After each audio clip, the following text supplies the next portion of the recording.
한국인들의 영어 실력과 발음은 다른 동양 국가에 비해 세계적으로 알아줄 만큼 높이 평가받고 있습니다. 그런데 한국에서 오랫동안 지내온 미국인이 한국인들만 갖고 있는 영어 스타일에 웃긴 특이점이 있다고 저희 채널에 사연을 보내왔는데요. 과연 무슨 일인지 오늘의 사연 시작합니다. 안녕하세요. 저는 서울의 국제언어교육센터에서 영어 강사로 일하고 있는 마이클입니다. 한국과 저의 인연은 대학 시절 우연히 접한 한국 영화에서 시작되었습니다. 그때 처음 들었던 한국어의 아름다운 억양과 리듬감에 완전히 매료되었지요. 하버드대 언어학과를 졸업하고 여러 언어를 배웠지만 유독 한국어만큼은 저에게 큰 벽처럼 느껴졌습니다. 서울에 온 지 이제 3년이 되었는데도 여전히 제 한국어는 초보 수준에 머물러 있어요. 직장에서 미국식 영어를 가르치는 데는 자신이 있지만 회의실 밖을 나서는 순간 제 자신감도 함께 문 밖으로 나가버립니다. 특히 서울대 출신인 동료 교사 김준호 선생님의 유창한 영어를 들을 때면 더욱 그렇습니다. 준호 선생님은 한국인이지만 영어를 원어민처럼 구사하면서도 완벽한 한국어를 구사하죠. 반면에 저는 안녕하세요와 감사합니다 같은 기본적인 인사말조차 발음이 어색하다는 지적을 자주 받았어요. 사실 제 꿈은 한국에 정착해서 대학에서 영어 교수가 되는 것입니다. 지난 1년 동안 3군데 대학에 지원했지만 면접에서 번번이 탈락했죠. 면접관들은 항상 같은 이유를 말했습니다. 영어 교수라도 한국 학생들과 소통하려면 기본적인 한국어는 필수입니다. 이 말이 제게는 커다란 장벽처럼 느껴졌어요. 지난주에는 센터에서 열린 교사회의에서 제가 준비한 교육계획을 발표했는데 한국어로 질문이 들어오자 당황한 표정만 지었습니다. 결국 준호 선생님이 통역해 주셨지요. 그 순간 동료들의 눈빛에서 묘한 연민을 느꼈고 그것이 더 견디기 어려웠습니다. 32살의 나이에 마치 어린아이처럼 누군가의 도움을 받아야 한다는 사실이 저를 좌절하게 만들었어요. 밤마다 한국어 공부를 위해 애썼지만 발음과 문법은 여전히 제게 큰 산이었습니다. 인터넷 강의를 듣고 한국어 교재를 수십 권 사들였지만 실제 대화에서는 항상 머릿속이 하얘지고 말았죠. 한국에서의 생활이 길어질수록 언어의 벽은 더 높게만 느껴졌어요. 가끔은 이 모든 것을 포기하고 미국으로 돌아가고 싶다는 생각도 들었습니다. 그런데도 한국을 떠날 수 없었던 건 이곳에서 느끼는 특별한 매력 때문이었어요. 출퇴근길에 마주치는 사람들의 따뜻한 미소, 사계절의 뚜렷한 변화, 그리고 무엇보다 학생들의 열정적인 모습에 저는 계속해서 도전할 용기를 얻었습니다. 다만 언어의 장벽이 저를 온전히 이곳에 속하지 못하게 하는 것 같아 늘 마음 한켠이 무거웠죠. 매일 아침 거울을 보며 한국어로 자기소개를 연습하고 출근길에는 한국어 팟캐스트를 들으면서도 막상 현실의 대화 속에서는 입이 열리지 않았습니다. 그렇게 저는 소통의 벽 앞에서 계속 좌절하고 있었어요. 그때까지만 해도 이 벽을 넘을 수 있으리라고는 생각하지 못했습니다. 센터에서의 일상이 반복되던 어느 월요일 아침, 우리 교무실에 새로운 바람이 불어왔습니다. 자신을 지수라고 소개하는 28살의 젊은 여성이 새 동료로 합류했어요. 제가 처음 본 지수는 밝은 미소로 가득했고 자신감 넘치는 목소리로 인사했습니다. 안녕하세요. 오늘부터 함께 일하게 된 지수라고 합니다. 부산에서 왔는데 잘 부탁드립니다. 그녀의 말끝에 붙은 부산 사투리가 교무실에 웃음꽃을 피웠어요. 저는 그녀의 인사에 영어로 답했습니다. Nice to meet you. In my call. 그때 지수의 눈이 반짝였습니다. 와, 마이클 선생님. 제가 정말 영어를 잘하고 싶었는데 기회가 되면 많이 가르쳐 주세요. 그녀의 솔직함에 저도 모르게 미소가 지어졌어요. 지수 선생님은 부산의 한 고등학교에서 5년간 국어교사로 일하다 서울로 올라왔다고 했습니다. 그녀는 자신의 사투리에 대해 전혀 부끄러워하지 않았어요. 오히려 사투리는 제 정체성이에요. 서울말씨가 좀 더 세련되게 들릴 수는 있어도 제 고향 말투에는 제 진심이 담겨 있거든요라며 자랑스럽게 말했습니다. 점심시간에 우연히 지수와 같은 테이블에 앉게 되었는데 그녀는 준호 선생님과도 쉽게 대화를 나누고 있었어요. 놀라운 건 준호 선생님도 지수의 사투리에 맞춰 친근하게 대화한다는 점이었습니다. 완벽주의자로 알려진 준호 선생님이 이렇게 편안하게 대화하는 모습은 처음 봤어요. 마이클 선생님은 어디 출신이세요? 지수가 갑자기 저에게 한국어로 물었습니다. 저는 당황했지만 간신히 대답했어요. 미국, 보스턴에서 왔어요. 제 서툰 한국어에 지수는 오히려 눈을 크게 뜨며 감탄했습니다. 와, 한국어 정말 잘하시네요. 보스턴 억양이 느껴져서 더 멋있어요. 그 순간 저는 깜짝 놀랐어요. 지금까지 제 한국어에 대해 칭찬을 들은 적이 없었거든요. 보통은 더 연습해야겠네요 라는 말을 많이 들었죠. 하지만 지수는 제 발음이 완벽하지 않다는 걸 알면서도 진심으로 응원하는 듯 했습니다. 그날 오후 저는 복사실에서 지수가 영어 회화책을 들여다보는 모습을 발견했어요. 그녀는 조용히 영어 문장을 읽고 있었는데 발음이 꽤 정확했습니다. 제가 다가가자 지수는 부끄러운 듯 책을 덮었어요. 아, 마이클 선생님. 사실 제가 영어 회화 스터디를 찾고 있었어요. 영어로 수업할 때 자신감이 부족해서요. 그 순간 제 머릿속에 아이디어가 번쩍 떠올랐습니다. 용기를 내어 말했어요. 그럼 우리 서로 도와줄까요? 제가 영어 가르쳐 드릴게요. 대신 한국어 좀 가르쳐 주세요. 처음으로 제가 먼저 한국어로 길게 말을 건넸다는 사실에 저도 놀랐습니다. 지수는 환하게 웃으며 고개를 끄덕였어요. 그거 정말 좋은 생각이에요. 언제부터 시작할까요? 그렇게 우리의 언어 교환 학습이 시작되었습니다. 첫 만남은 센터 근처의 조용한 카페에서 이루어졌어요. 저는 지수에게 영어 발음을 교정해주고 그녀는 저에게 일상생활에서 쓸 수 있는 한국어 표현들을 알려주었습니다. 지수의 가르침은 교과서와는 달랐어요. 그녀는 실수를 두려워하지 마세요. 언어는 완벽함이 아니라 소통이 목적이니까요라고 말했습니다. 지수와의 첫 수업 이후 저는 처음으로 한국어에 대한 부담감이 조금 줄어드는 느낌을 받았어요. 그녀는 제 발음이 이상해도 웃지 않고 오히려 제가 말하려는 의도에 집중했습니다. 억양이 있어도 자신있게 말하면 그게 마이클 선생님만의 매력이 되오라고 말하는 그녀의 태도에서 저는 큰 위로를 받았어요. 우리의 언어 교환 수업은 일주일에 2번 정기적으로 이어졌습니다. 지수는 제게 한국어 노래를 들려주기도 하고 재미있는 한국 드라마 장면을 통해 자연스러운 표현을 가르쳐 주었어요. 그녀와 함께하는 시간이 늘어날수록 저는 점점 더 한국어로 말하는 것에 자신감을 갖게 되었습니다. 무엇보다 중요한 건 지수가 제게 완벽하지 않아도 괜찮다는 마음가짐을 심어주었다는 점이었어요. 어느 날 지수가 웃으며 말했습니다. 마이클 선생님, 한국어 실력이 벌써 많이 늘었어요. 센터 원장님께서도 마이클 선생님 얘기를 많이 하시더라고요. 그 말에 저는 뭔가 새로운 가능성을 보는 듯 했습니다. 그때까지 한국어는 제게 넘을 수 없는 벽처럼 느껴졌는데 지수와의 만남을 통해 그 벽에 작은 창문이 열린 기분이었어요. 지수와의 언어 교환이 한 달째 이어지던 어느 날 센터의 전체 회의에서 중요한 소식이 전해졌습니다. 박순영 원장님께서 다음 달에 우리 센터에서 세계적인 다문화 교육 콘퍼런스를 개최할 예정이라고 발표하셨어요.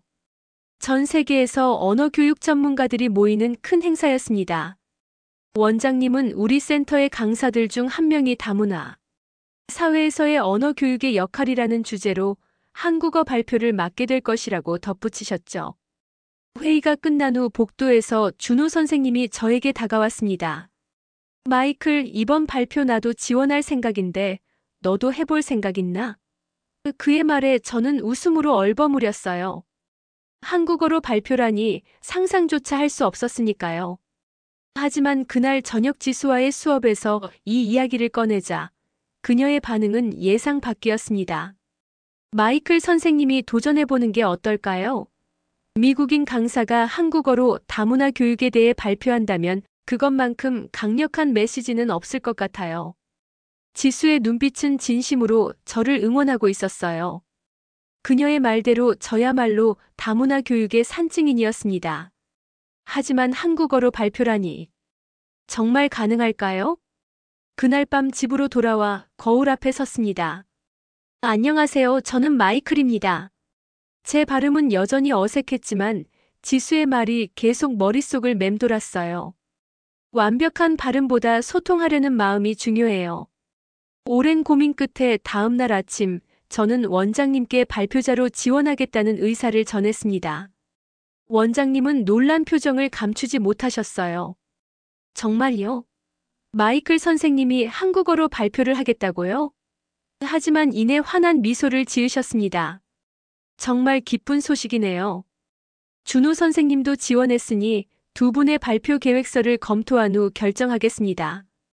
지수는 제 결정을 듣고 무척 기뻐했어요. 이제부터 우리의 수업 목표가 생겼네요. 그녀는 제게 발표 준비를 위한 특별 과정을 만들어 주었습니다. 매일 아침 일찍 만나 발표 연습을 했고 점심시간에는 발음 교정을, 퇴근 후에는 표현력 향상을 위한 연습을 이어갔어요. 지수의 지도 아래 저는 조금씩 자신감을 키워나갔습니다. 발표 준비를 위한 자료를 찾던 중 저는 제 학생들에게 설문조사를 했어요. 한국에서 외국어를 배우면서 가장 어려운 점은 무엇인가요? 학생들의 답변은 놀랍게도 제가 느끼는 것과 비슷했습니다. 언어의 기술적인 측면보다는 심리적 불안감, 실수에 대한 두려움, 그리고 완벽주의에 대한 부담이었죠. 이 설문 결과를 바탕으로 저는 발표 주제를 구체화했습니다. 실수를 두려워하지 않는 언어 교육 다문화 시대의 새로운 접근법. 발표 준비는 순탄치 않았어요. 긴 문장을 한국어로 말할 때면 여전히 더듬거렸고 특히 전문 용어를 발음할 때는 더욱 어려웠습니다. 하지만 지수는 포기하지 않고 저를 이끌어 주었어요. 마이클 선생님의 발음이 완벽하지 않아도 그 진정성은 모두에게 전해질 거예요. 그게 더 중요하니까요. 어느 날 연습 중에 준호 선생님이 우연히 저희를 발견했습니다. 그는 잠시 저의 발표를 듣더니 말했어요. 발음이 많이 좋아졌네. 하지만 이 부분은 이렇게 말하는 게 더 자연스러울 것 같아. 준호의 조언은 분명 도움이 되었지만 그의 완벽한 억양과 비교하면 제 한국어는 여전히 초라하게 느껴졌습니다. 그럼에도 불구하고 저는 계속 연습했어요. 발표 원고를 수십 번 고치고 발음이 어려운 단어는 더 쉬운 표현으로 바꾸었습니다. 지수는 완벽한 한국어보다 마이클 선생님만의 색깔이 있는 발표가 더 기억에 남을 거예요라며 제가 너무 원고에 의존하지 않도록 조언해 주었어요. 원장님께서 최종 발표자를 선정하는 날이 다가왔습니다.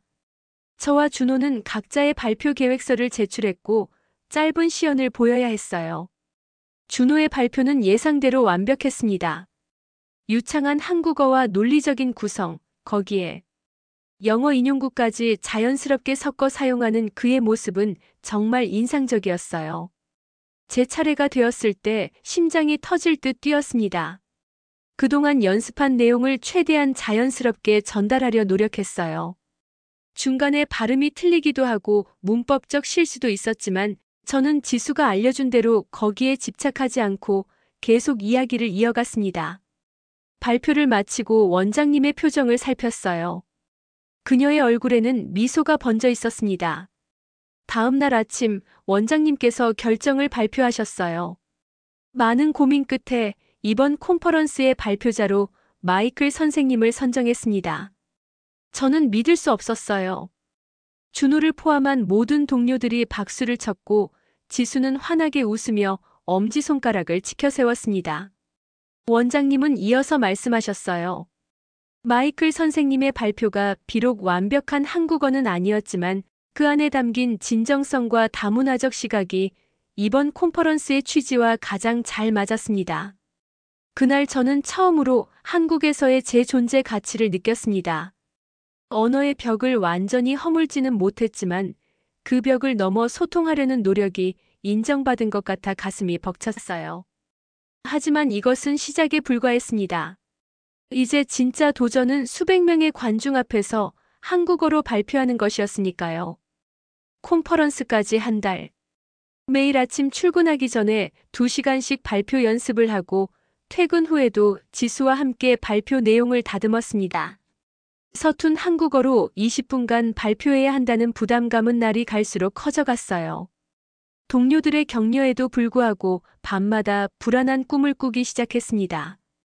꿈속에서는 항상 발표 도중 말문이 막히거나 청중들이 저를 비웃는 장면이 반복되었죠.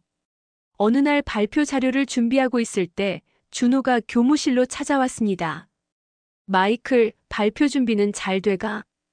그의 목소리에는 진심 어린 관심이 묻어 있었어요. 저는 고개를 끄덕이며 준비 중인 자료를 보여주었습니다. 준호는 자료를 꼼꼼히 살펴본 후 말했어요.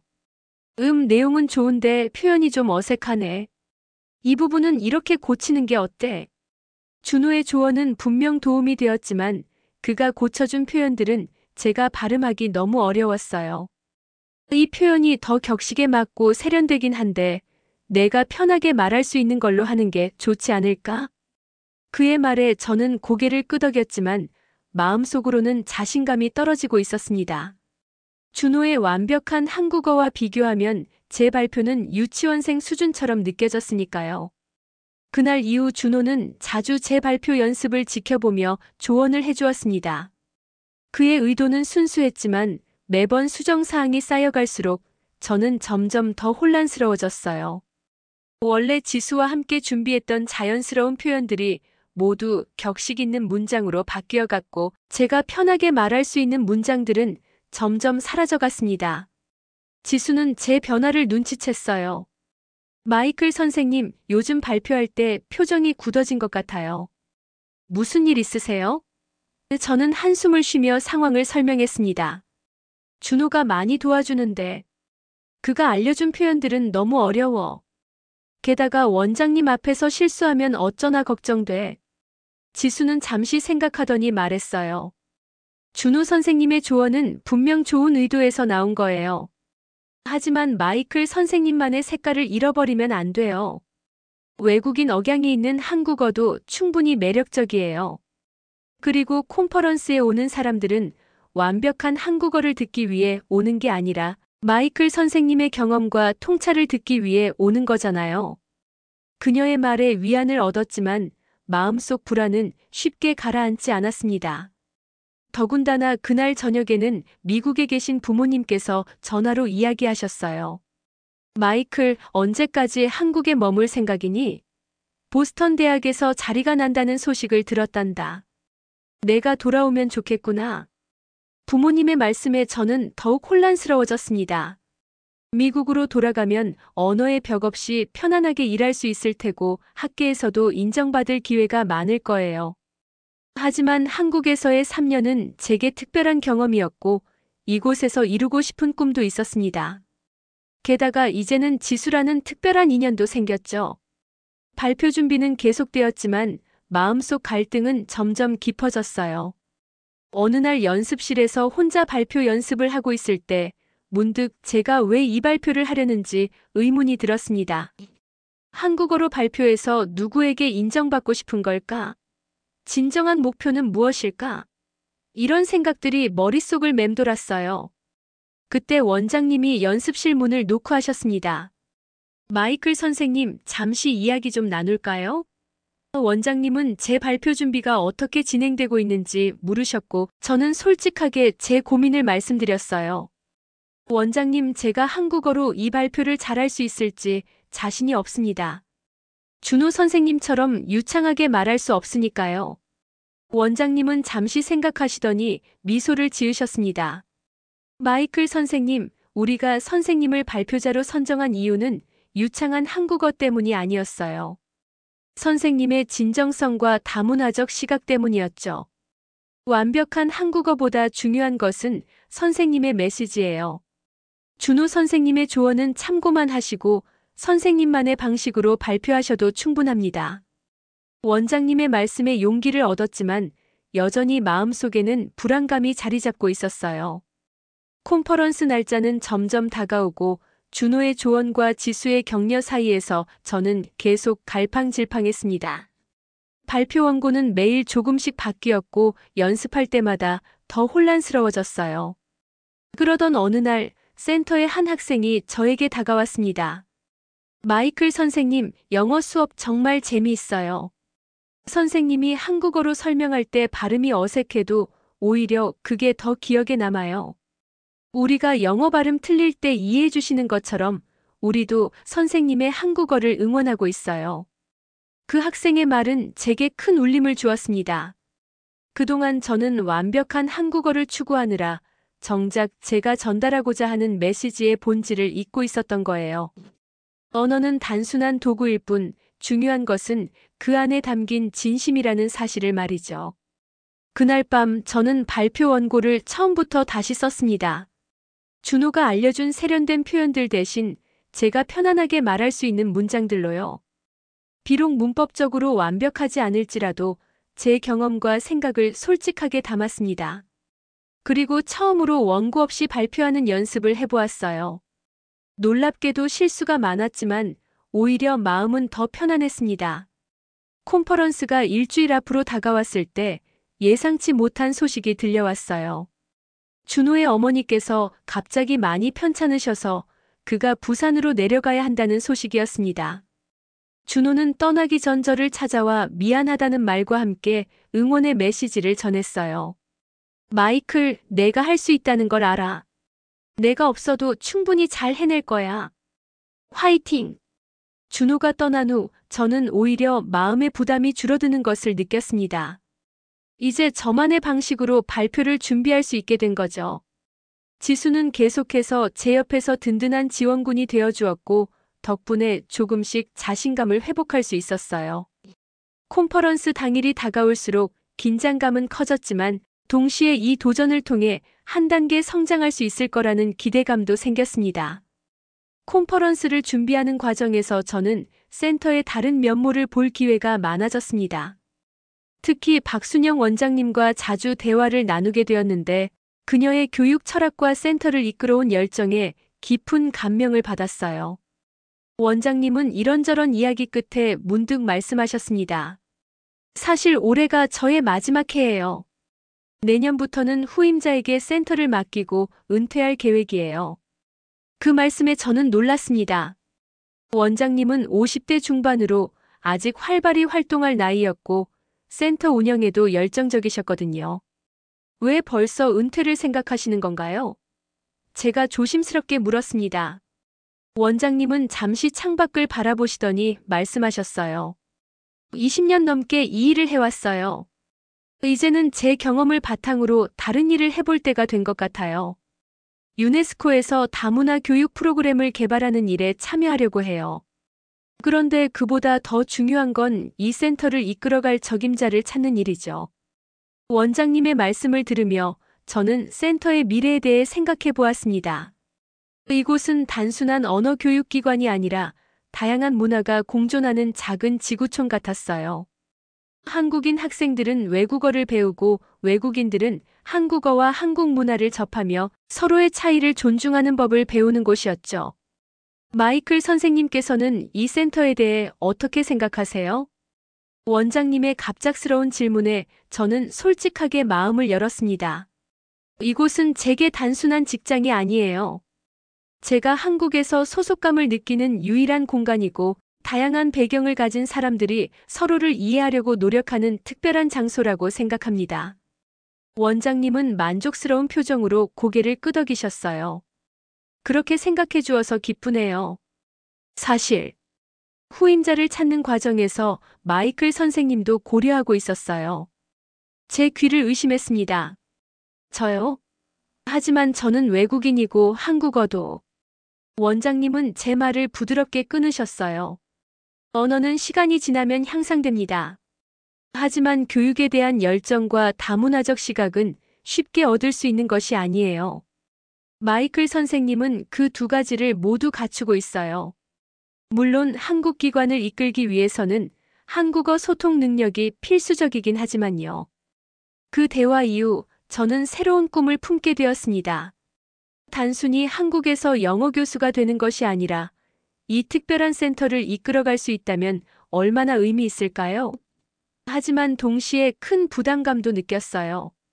한국 기관의 책임자가 된다는 것은 완벽한 한국어 실력뿐만 아니라 한국 문화와 사회에 대한 깊은 이해가 필요할 테니까요. 그날 저녁 지수에게 원장님과의 대화를 이야기했습니다. 지수는 놀라움과 기쁨이 섞인 표정으로 말했어요. 정말 대단해요. 마이클 선생님이 원장이 된다면 이 센터는 진정한 다문화 교육의 모델이 될 수 있을 거예요. 꼭 지원해보세요. 하지만 저는 망설였습니다. 원장이 되려면 완벽한 한국어는 물론이고 행정 업무도 처리해야 할 텐데. 게다가 제 비자가 곧 만료돼. 체류 연장이 가능할지도 불확실해. 지수는 제 걱정을 진지하게 들어주었어요. 비자 문제는 센터에서 스폰서가 되어주면 해결될 수 있어요. 한국어 실력은 계속 발전할 테고요. 중요한 건 마이클 선생님의 의지예요. 정말 이 센터를 이끌고 싶은 마음이 있나요? 그 질문에 저는 깊이 생각해 보았습니다. 미국으로 돌아가 편안한 환경에서 일하는 것도 좋겠지만 이곳에서 제가 쌓아온 경험과 관계들은 돈으로 살 수 없는 소중한 것들이었어요. 무엇보다 지수와 함께한 시간들이 제 마음속에 특별한 무언가를 심어주었다는 것을 부정할 수 없었습니다. 네, 정말 이 센터를 이끌고 싶어요. 하지만 아직은 준비가 덜 된 것 같아요. 제 솔직한 대답에 지수는 미소 지었습니다. 그럼 이번 컨퍼런스를 첫 번째 시험대라고 생각하세요. 마이클 선생님이 한국어로 성공적인 발표를 한다면 그건 센터를 이끌 수 있는 가능성을 증명하는 거니까요. 지수의 말은 제게 새로운 동기부여가 되었습니다. 이제 컨퍼런스 발표는 단순한 도전이 아니라 제 미래를 위한 중요한 시험대가 된 거죠. 더욱 열심히 준비해야겠다고 다짐했어요. 그러던 중 비자 만료일이 한 달 앞으로 다가왔다는 통지를 받았습니다. 미국 대사관에서는 귀국을 권고하는 메일이 왔고 보스턴의 부모님도 전화로 귀국을 재촉하셨어요. 마이클, 여기 대학들에서 너를 기다리고 있단다. 이제 한국에서의 경험은 충분하지 않니? 모든 것이 복잡해졌습니다. 컨퍼런스 준비, 원장 자리에 대한 고민, 비자 문제, 그리고 부모님의 기대까지. 하루하루가 스트레스의 연속이었어요. 밤에는 잠을 이루기 어려웠고 아침에는 피곤한 상태로 출근했습니다. 그런 제 모습을 지켜보던 원장님이 어느 날 따로 불러 말씀하셨어요. 마이클 선생님, 너무 많은 것을 한꺼번에 생각하지 마세요. 지금은 컨퍼런스에 집중하세요. 나머지 문제들은 차차 해결할 수 있을 거예요. 원장님의 조언에 따라 저는 다시 컨퍼런스 준비에 집중했습니다. 하지만 마음속에는 여전히 불안과 기대가 공존했어요. 만약 컨퍼런스가 성공적으로 끝난다면 센터의 원장이 될 기회를 얻을 수 있을까? 그렇다면 비자 문제도 해결될 수 있을까? 지수와의 관계는 어떻게 발전할까? 이런 생각들이 머릿속을 맴도는 가운데 컨퍼런스 전날 밤이 찾아왔습니다. 발표 자료를 마지막으로 점검하고 원고를 몇 번이고 읽어보았어요. 지수는 전화로 격려의 말을 전했습니다. 내일 컨퍼런스장에서 마이클 선생님을 응원할게요. 편안한 마음으로 자신의 이야기를 들려주세요. 분명 모두가 공감할 거예요. 침대에 누워 천장을 바라보며 저는 제 인생의 중요한 전환점이 다가오고 있음을 느꼈습니다. 내일의 발표가 어떻게 될지, 그 이후 제 삶은 어떻게 바뀔지. 모든 것이 불확실했지만 한 가지 확실한 것은 더 이상 예전에 두려워하던 마이클이 아니라는 사실이었어요. 이제 저는 실수를 두려워하지 않고 자신의 목소리를 낼 준비가 되어 있었습니다. 컨퍼런스 당일 아침, 저는 평소보다 일찍 일어나 거울 앞에서 마지막 연습을 했습니다. 안녕하세요. 저는 국제언어교육센터의 마이클입니다. 수백 번 반복한 첫 문장이지만 여전히 입안이 바짝 마르는 느낌이었어요. 심호흡을 하고 양복을 입은 후 발표 자료를 챙겨 센터로 향했습니다. 센터에 도착하자 이미 세계 각국에서 온 참가자들로 붐비고 있었어요. 로비에는 제15회 세계 다문화 교육 콘퍼런스라는 현수막이 걸려 있었고 여러 언어로 환영 메시지가 적혀 있었습니다. 그 광경을 보니 갑자기 현실감이 확 밀려왔어요. 오늘 저는 이 모든 전문가들 앞에서 한국어로 발표를 해야 했습니다. 대기실에서 준비하던 중 원장님이 들어오셨어요. 마이클 선생님, 준비는 잘 되셨나요? 그런데 안타까운 소식이 있어요. 준호 선생님이 어머니 병원으로 오늘도 참석하지 못한다고 연락이 왔어요. 선생님 발표 전에 짧은 소개를 준호 선생님이 맡기로 했었는데 혹시 소개 없이 바로 발표를 시작할 수 있을까요?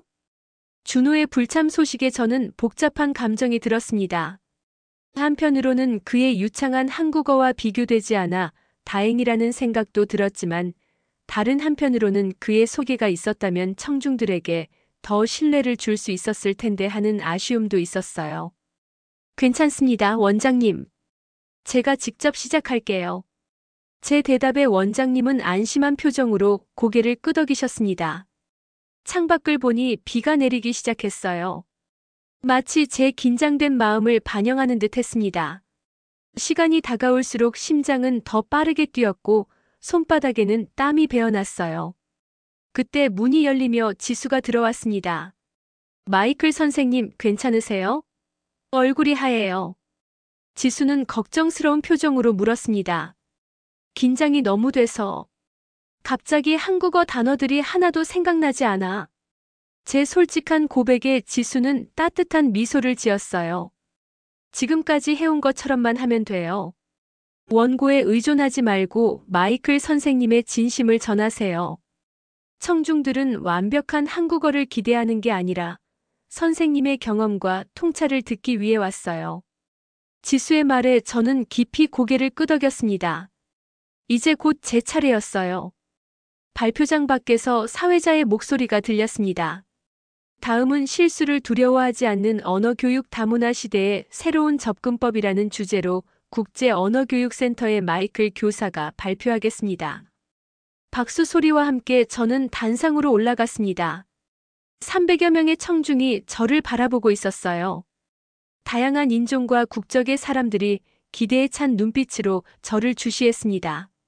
숨을 깊게 들이쉬고 준비해온 원고를 펼쳤어요. 안녕하세요. 저는 국제언어교육센터의 마이클입니다. 첫 문장을 말하자 청중들은 공손하게 미소 지었지만 몇몇은 이미 스마트폰을 보거나 옆 사람과 이야기를 나누기 시작했어요. 제 발표에 큰 기대를 하지 않는 것 같았습니다. 두 번째 문장을 말하려는데 갑자기 머릿속이 하얘졌어요.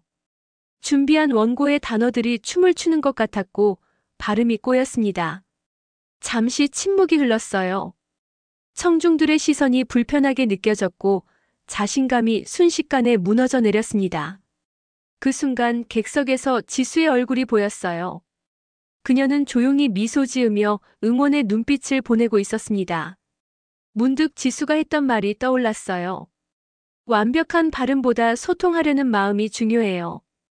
그리고 제가 왜 이 자리에 서 있는지를 다시 생각해 보았습니다. 저는 천천히 원고를 내려놓았어요. 깊은 숨을 들이쉰 후 제 이야기를 하기로 마음먹었습니다. 완벽한 한국어가 아니라 제 진심을 전하는 것에 집중하기로 했어요. 죄송합니다. 저는 사실 한국어가 아직 서툴러요. 솔직한 고백에 청중들이 귀를 기울이기 시작했습니다. 하지만 오늘 제가 여러분께 전하고 싶은 이야기가 있어요. 그건 언어학습에서 가장 큰 장벽은 문법이나 발음이 아니라 실수에 대한 두려움이라는 것입니다. 저는 제가 한국에 처음 왔을 때의 이야기, 언어의 벽으로 인해 겪었던 좌절감, 그리고 지수와의 만남을 통해 깨달은 진정한 소통의 의미를 자연스럽게 이야기했어요. 한국어 문법이 틀리기도 하고 발음이 어색했지만 제 목소리에는 진정성이 담겨 있었습니다. 제 학생들에게 설문조사를 했어요. 언어학습의 가장 큰 어려움은 무엇인가요? 스크린에 설문 결과 그래프를 띄웠습니다. 보시다시피 90%가 실수할까봐 두려워서 말을 못한다고 답했어요. 이건 제 경험과도 같아요. 청중들의 표정이 달라지기 시작했어요. 이제 그들은 스마트폰을 내려놓고 저의 이야기에 집중했습니다. 몇몇은 고개를 끄덕이며 공감을 표현했고 일부는 메모를 하기 시작했어요. 언어 교육의 목표는 완벽한 원어민 수준의 발음이나 문법이 아니라 자신감 있게 소통하는 능력을 키우는 것이라고 생각합니다. 제가 영어를 가르칠 때도 학생들에게 항상 말합니다. 실수를 두려워하지 마세요. 실수는 학습의 일부입니다.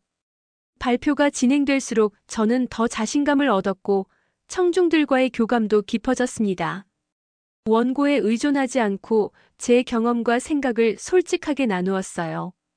때로는 영어 단어가 섞이기도 했지만 그럴 때마다 죄송합니다. 한국어로는 이렇게 표현하면 될까요?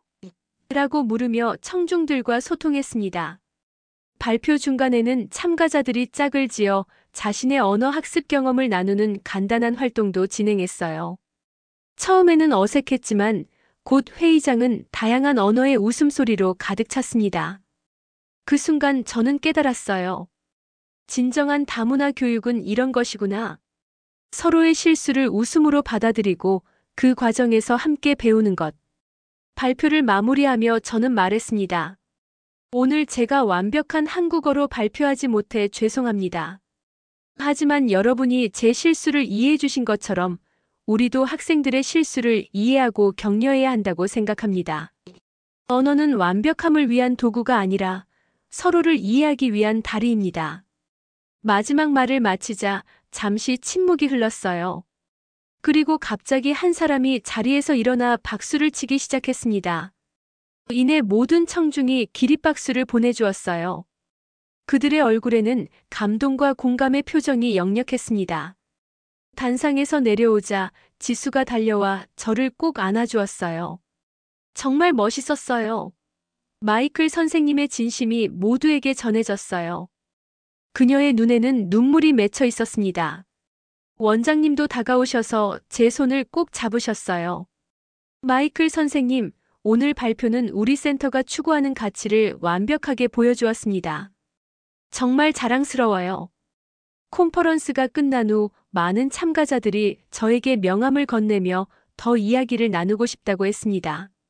몇몇 대학 관계자들은 특강 제의를 해왔고 한 출판사 편집장은 제 경험을 책으로 내보자는 제안까지 했어요. 그날 저녁 센터 직원들과 함께한 축하 자리에서 원장님이 조용히 저에게 말씀하셨습니다. 마이클 선생님, 이제 결정하셨나요? 우리 센터의 다음 원장을 맡아주실 수 있을까요? 컨퍼런스 성공 이후 일주일이 흘렀습니다. 제 발표 영상은 교육부 공식 채널에 올라가 언어 교육자들 사이에서 화제가 되었고 여러 매체에서 인터뷰 요청이 쇄도했어요. 갑작스러운 관심에 어리둥절했지만 한편으로는 제 메시지가 많은 사람들에게 전해졌다는 사실이 기뻤습니다. 그러나 정작 저는 큰 결정의 기로에 서 있었어요. 원장님의 제안은 생각할수록 매력적이었지만 동시에 두려움도 컸습니다. 한국 기관의 외국인 원장이라니. 과연 제가 해낼 수 있을까? 게다가 같은 시기에 미국 보스턴 대학에서도 연락이 왔어요. 언어학과 조교수 자리를 제안받은 것입니다. 마이클, 내가 지원했던 그 자리야. 이제 고향으로 돌아올 수 있게 됐어. 부모님은 기뻐하셨지만 저는 마음이 복잡했습니다. 미국으로 돌아가면 언어의 장벽 없이 편안하게 일할 수 있을 테고 학계에서도 인정받을 기회가 많을 거예요. 하지만 이제 한국은 제게 단순한 타국이 아니었습니다. 소중한 인연들과 쌓아온 경험들, 그리고 새롭게 꿈꾸게 된 미래가 있는 곳이었어요. 특히 지수와의 관계는 저에게 특별한 의미로 다가왔습니다. 우리는 단순한 동료를 넘어 서로에게 없어서는 안 될 존재가 되어 있었어요.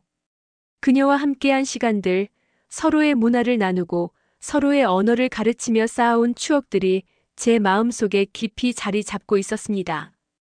결정을 내리기 어려워 며칠 동안 고민하던 중 지수가 제안했어요. 마이클 선생님, 이번 주말에 부산에 가보는 건 어떨까요? 제 고향을 보여드리고 싶어요. 바다를 보면 마음이 정리될지도 모르잖아요. 그렇게 우리는 부산행 기차에 올랐습니다. 창밖으로 펼쳐지는 한국의 풍경을 바라보며 저는 처음 이곳에 발을 디뎠던 날을 떠올렸어요. 그때는 모든 것이 낯설고 어려웠지만 이제는 이 나라의 리듬과 정서가 조금씩 제 안에 스며들어 있었습니다. 부산에 도착하자 지수는 설레는 표정으로 자신의 고향을 소개했어요. 해운대 바닷가를 거닐며 부산 사투리가 들리는 시장통을 지나고 그녀의 어린 시절 추억이 담긴 골목길을 함께 걸었습니다. 저는 지수가 보여주는 한국의 또 다른 모습에 점점 더 이 나라의 애착을 느꼈어요. 저녁에는 지수의 가족과 함께 식사를 했습니다. 처음에는 긴장했지만 지수의 부모님은 제 서툰 한국어에도 따뜻하게 대해주셨어요. 우리 딸이 마이클 선생님 얘기를 정말 많이 하더라고요. 한국어 많이 늘었다면서요? 지수 어머니의 말씀에 저는 쑥스러운 미소를 지었습니다. 식사 후 지수의 아버지가 저에게 소주 한 잔을 권하시며 말씀하셨어요. 마이클 선생, 우리나라에서 어떤 결정을 내리든 후회하지 않았으면 좋겠네. 인생은 길어. 진심으로 원하는 길을 가는 게 중요하지. 그날 밤 지수와 함께 야경이 아름다운 해안가를 걸으며 저는 마음을 털어놓았습니다. 사실 아직도 결정하기 어려워. 미국으로 돌아가면 모든 게 편할 텐데 왜 자꾸 한국에 남고 싶은지 모르겠어. 지수는 잠시 바다를 바라보더니 말했어요. 마이클 선생님, 혹시 자신이 어디에 속하는지 고민하는 건가요? 미국인으로서의 정체성과 한국에서 찾은 새로운 자아 사이에서요? 그녀의 말은 제 마음을 정확히 짚어냈습니다. 저는 고개를 끄덕였어요. 맞아. 때로는 두 세계 사이에 끼어 있는 것 같은 기분이야. 미국에선 더 이상 완전한 미국인이 아닌 것 같고 한국에선 아무리 노력해도 외국인이라는 벽이 있으니까. 지수는 따뜻한 미소를 지으며 제 손을 잡았습니다. 그게 바로 마이클 선생님의 특별함이에요. 두 문화 사이에 다리를 놓을 수 있는 사람은 많지 않거든요. 선생님은 미국인의 시각으로 한국을 이해하고 한국에서의 경험을 통해 자신의 문화를 다시 바라보는 능력이 있어요. 그런 시각을 가진 사람이 센터를 이끈다면 진정한 다문화 교육이 가능하지 않을까요? 그녀의 말에 제 마음속에 작은 빛이 들어왔어요. 사실 그동안 저는 완벽한 한국인이 되려고 또는 완벽한 미국인으로 남으려고 애썼던 것 같습니다. 하지만 어쩌면 제 고유한 가치는 그 사이에 있는 것인지도 모르겠다는 생각이 들었어요. 부산에서 서울로 돌아오는 기차 안에서 저는 조용히 결심을 굳혔습니다. 센터의 원장직을 수락하고 한국에서 새로운 도전을 시작하기로 했어요. 그것은 단순히 직업적 선택이 아니라 제 삶의 방향을 정하는 결정이었습니다. 서울에 도착한 다음 날, 저는 원장님을 찾아가 결정을 알렸어요. 원장님, 제안을 수락하고 싶습니다. 아직 부족한 점이 많지만 센터를 위해 최선을 다하겠습니다. 원장님은 기쁜 표정으로 제 손을 잡으셨어요. 정말 잘된 결정이에요. 센터의 미래를 마이클 선생님께 맡길 수 있어 다행입니다. 이어서 그녀는 서류 한 장을 내밀었어요. 그리고 이건 마이클 선생님의 비자 연장 신청서예요. 이미 교육부와 협의를 마쳤답니다. 그날 저녁 지수에게 제 결정을 알렸을 때 그녀의 얼굴에 번진 미소는 제가 본 가장 아름다운 표정이었어요. 정말 기뻐요, 마이클 선생님. 앞으로 함께 센터를 더 좋은 곳으로 만들어가요. 우리의 관계도 자연스럽게 깊어졌습니다. 언어를 교환하던 사이에서 서로의 마음을 나누는 특별한 관계로 발전했어요. 지수는 제게 단순한 한국어 선생님이 아니라 제 인생의 동반자가 되어가고 있었습니다. 준비 기간 동안 저는 센터의 모든 업무를 배우기 위해 노력했어요. 행정 처리, 교사 관리, 교육과정 개발 등 처음 해보는 일들이었지만 원장님과 지수 그리고 다른 동료들의 도움으로 조금씩 익혀나갔습니다. 한국어 실력도 꾸준히 향상되어 이제는 대부분의 회의를 통역 없이 진행할 수 있게 되었어요. 그리고 제가 센터의 새 원장으로 취임하기 한 주 전, 준호가 부산에서 돌아왔습니다.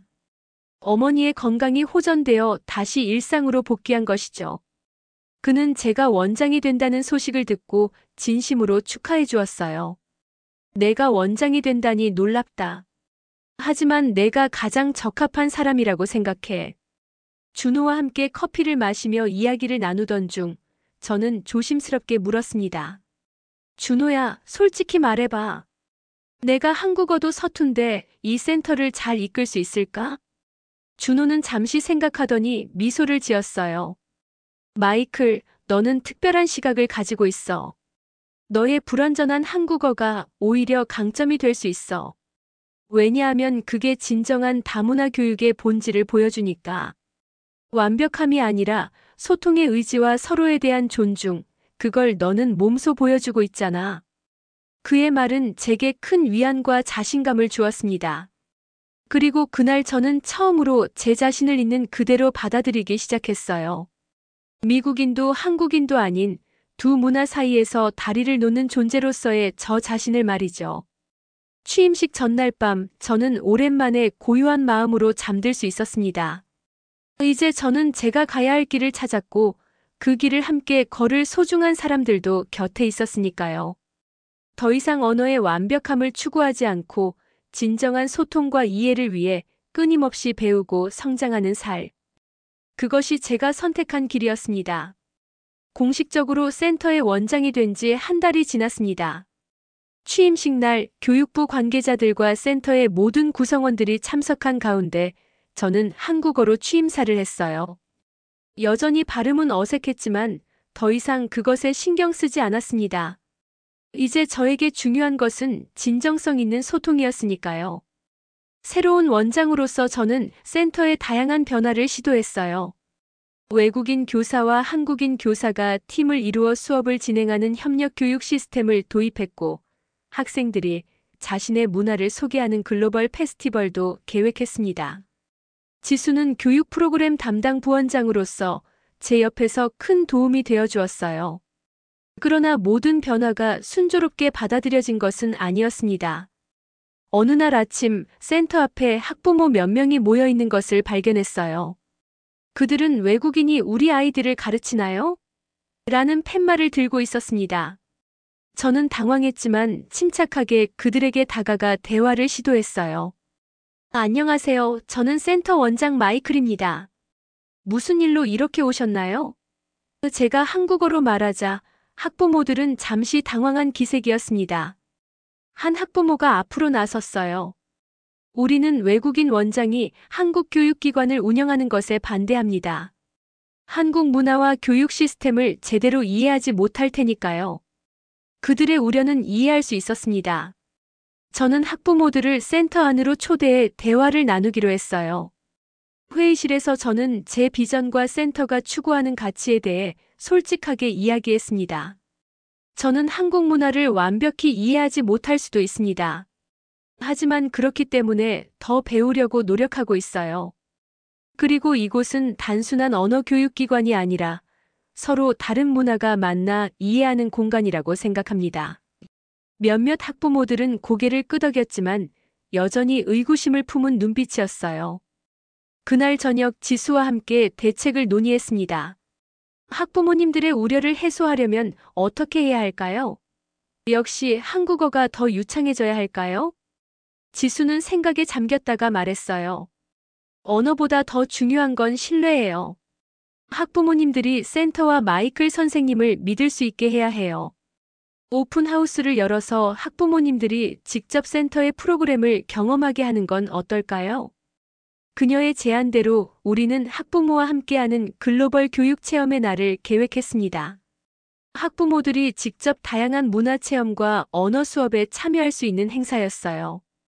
준비 과정에서 교육부에서도 연락이 왔습니다.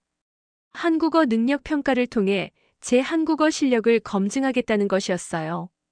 원장으로서 기본적인 한국어 소통 능력은 필수입니다. 평가 결과에 따라 원장 자격 유지 여부가 결정될 수 있습니다. 교육부 공문을 읽으며 저는 다시 한번 위기감을 느꼈어요. 그동안 한국어 실력이 많이 향상되었다고 생각했는데 과연 공식 평가를 통과할 수 있을까요? 지수는 저를 위해 특별 한국어 집중 프로그램을 만들어 주었습니다. 아침 일찍부터 밤늦게까지 업무와 공부를 병행하는 나날이 이어졌어요. 그럼에도 불구하고 평가를 앞두고 저는 불안감에 시달렸습니다. 어쩌면 이것이 제 한계일지도 모른다는 생각이 들었어요. 그러던 어느 날 예상치 못한 방문객이 찾아왔습니다. 바로 준호였어요. 마이클, 내가 어려움을 겪고 있다고 들었어. 내가 도울 일이 있을까? 저는 솔직하게 상황을 설명했어요. 교육부 평가가 걱정돼. 만약 통과하지 못하면 원장 자리를 잃을 수도 있어. 준호는 잠시 생각하더니 말했습니다. 내가 한국어를 도와줄게. 하지만 그보다 더 중요한 건 내가 왜 이 자리에 있는지를 교육부에 보여주는 거야. 순수한 한국어 실력만으로 센터를 이끄는 게 아니잖아. 그날부터 준호는 거의 매일 센터에 와서 저를 도와주었어요. 놀랍게도 그는 교육부 관계자들과 개인적인 친분이 있었고 그들에게 저의 비전과 센터의 변화에 대해 이야기해 주었습니다. 마이클은 단순한 외국인 원장이 아니야. 그는 진정한 다문화 교육의 가치를 실천하고 있어. 준호의 도움은 거기서 그치지 않았습니다. 그는 학부모들과의 만남에서도 제 통역을 자처했고 한국 교육 시스템에 대한 깊은 이해를 바탕으로 자문 역할을 해주었어요. 처음에는 그의 갑작스러운 도움이 의아했지만 곧 그가 진심으로 센터와 저를 위한다는 것을 알게 되었습니다. 사실 예전부터 널 지켜봐왔어. 어느 날 준호가 말했어요. 처음에는 내가 단순히 이국적인 경험을 위해 한국에 온 줄 알았지. 하지만 내가 진심으로 이곳을 사랑하고 학생들을 위해 헌신하는 모습을 보며 생각이 바뀌었어. 그래서 일부러 까다롭게 대했던 거야. 내가 정말 이곳에 뿌리내릴 의지가 있는지 확인하고 싶었거든. 준호의 고백에 저는 깊은 감동을 받았습니다. 그가 지금까지 보여준 완벽한 모습 뒤에는 센터와 학생들에 대한 애정, 그리고 저에 대한 기대가 숨겨져 있었던 거예요. 마침내 교육부 평가 당일이 왔습니다. 저는 한국어로 인터뷰를 받고 센터 운영 계획을 발표했어요. 여전히 발음은 어색했지만 제 진심을 담아 이야기했습니다.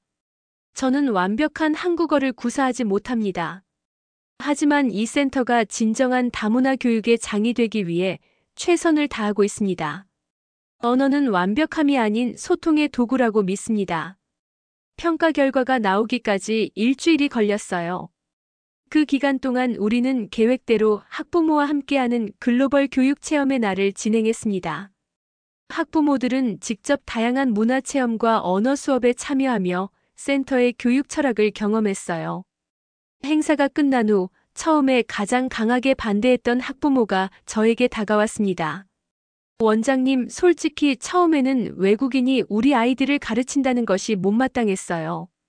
하지만 오늘 보니 이해가 돼요. 원장님은 다른 시각으로 우리 아이들에게 세계를 보여주고 계시네요. 앞으로 잘 부탁드립니다. 그 말을 들으며 저는 따뜻한 감동을 느꼈어요. 드디어 학부모들에게 저의 진심이 전해진 것 같았습니다. 교육부의 평가 결과는 예상 밖이었어요.